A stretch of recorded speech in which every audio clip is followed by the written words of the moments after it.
de la République et vous avez porté votre choix sur ma modeste personne.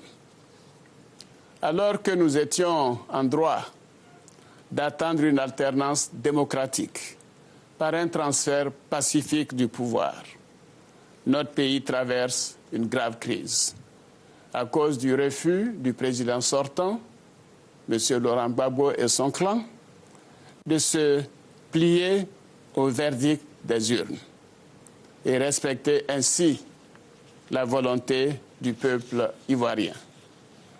Face à cette situation inédite, la communauté internationale, à travers les organisations régionales et continentales que sont la CEDEAO et l'Union africaine, a entrepris de multiples médiations en vue de trouver une issue pacifique à cette crise par la voie diplomatique. Toutes ces médiations, appuyées par des initiatives de personnalités de haut rang et de bonne volonté, ont échoué. Afin de donner une dernière chance à la paix, un panel de haut niveau, composé de chefs d'État représentant les 5 régions du continent, a été mis en place par l'Union africaine en vue de trouver une solution définitive de sortie de crise. Ce panel a rendu le 10 mars dernier à Addis Abeba les conclusions de ses travaux qui réaffirment mon élection à la présidence de la République et propose une feuille de route pour une résolution pacifique de la crise post-électorale. Ces décisions ont constitué le socle de la résolution 1975 par laquelle le Conseil de sécurité des Nations Unies reconnaît également mon élection et engage les forces impartiales présentes en Côte d'Ivoire à agir urgemment pour protéger les civils en raison des tueries et des massacres à grande échelle. Malgré mes nombreux appels et ceux de la communauté internationale, le président sortant n'a pas tenu compte des recommandations de l'Union africaine et il a continué de multiplier les actes de défiance et de violations graves des droits de l'homme en massacrant à l'arme lourde des populations civiles. C'est dans ce contexte que les forces républicaines de Côte d'Ivoire, créées par ordonnance du 17 mars 2011 et composées des forces armées nationales et des forces armées des forces nouvelles, ont entrepris, conformément à leur mission, d'intervenir pour protéger les populations civiles, pacifier le pays et rétablir la légalité. Dans le cadre de cette action, l'intérieur du pays a été pacifié et les populations y vivent en toute sécurité et en parfaite harmonie. Je voudrais donc, en votre nom à tous, exprimer notre reconnaissance aux forces républicaines de Côte d'Ivoire pour avoir accompli leur devoir. Je les exhorte à être exemplaires dans leur comportement et à s'abstenir de tout crime, de toute violence contre les populations ou de tout acte de pillage. Tous ceux qui seront impliqués dans de tels actes seront punis. Mes chers compatriotes, depuis leur entrée dans la ville d'Abidjan, le jeudi dernier, les forces républicaines de Côte d'Ivoire ont été rejointes par leurs frères d'armes des ex-forces de défense et de sécurité pour entreprendre la pacification de la ville et le retour à l'état de droit dans notre pays. Cette opération devait permettre à tous les Ivoiriens de tourner définitivement la page de la crise post-électorale. Malheureusement, l'entêtement du président sortant a plongé la ville d'Abidjan dans une crise sécuritaire et humanitaire grave. Depuis une semaine, les habitants d'Abidjan vivent enfermés chez eux, dans la peur, avec des difficultés quotidiennes de plus en plus insoutenables, que ce soit au niveau de l'approvisionnement en eau et en électricité, qu'en produits vivriers et en médicaments. De plus, les miliciens et mercenaires, à la solde de M. Laurent Gbagbo, ont instauré un climat de terreur et d'insécurité dans la ville et entrepris de vastes opérations de pillage. Mes chers compatriotes, afin de mettre un terme à vos souffrances quotidiennes, j'ai instruit le gouvernement de prendre des dispositions pour assurer la sécurité des populations et des mesures immédiates pour l'amélioration de votre quotidien. À cet égard, je me suis entretenu ce matin avec le général Kassaraté, commandant supérieur de la gendarmerie nationale, et le général Brendou, directeur général de la police nationale. Je leur ai demandé de prendre toutes les dispositions en collaboration avec les forces impartiales pour assurer le maintien de l'ordre et la sécurité des biens, des personnes et de leurs déplacements. Il s'agira également de sécuriser l'acheminement des vivres dans les marchés et les surfaces commerciales et des médicaments dans les hôpitaux et les centres de santé. Compte tenu des dégâts causés par les événements de ces derniers jours sur les réseaux d'eau et d'électricité, j'ai demandé au président de la CIE et de la SODECI que des réparations rapides soient effectuées.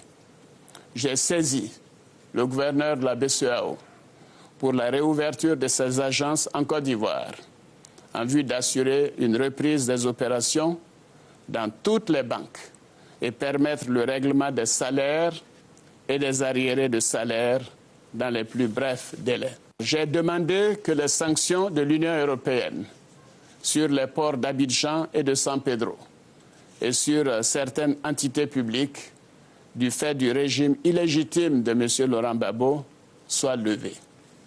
J'ai également instruit le ministre des Mines et de l'Énergie de prendre les dispositions pour la mise en route de notre raffinerie, la CIR, et d'assurer dans l'intervalle un approvisionnement régulier du marché en gaz butane et en carburant. Quant au président sortant, M. Laurent Gbagbo, qui s'est retranché dans la résidence présidentielle de Cocody avec des armes lourdes et des mercenaires, un blocus a été établi autour de ce périmètre afin de sécuriser les habitants de ce quartier. Enfin, le couvre-feu en vigueur sera allégé à partir de demain, vendredi 8 avril, en vue de permettre un retour progressif à la normalité.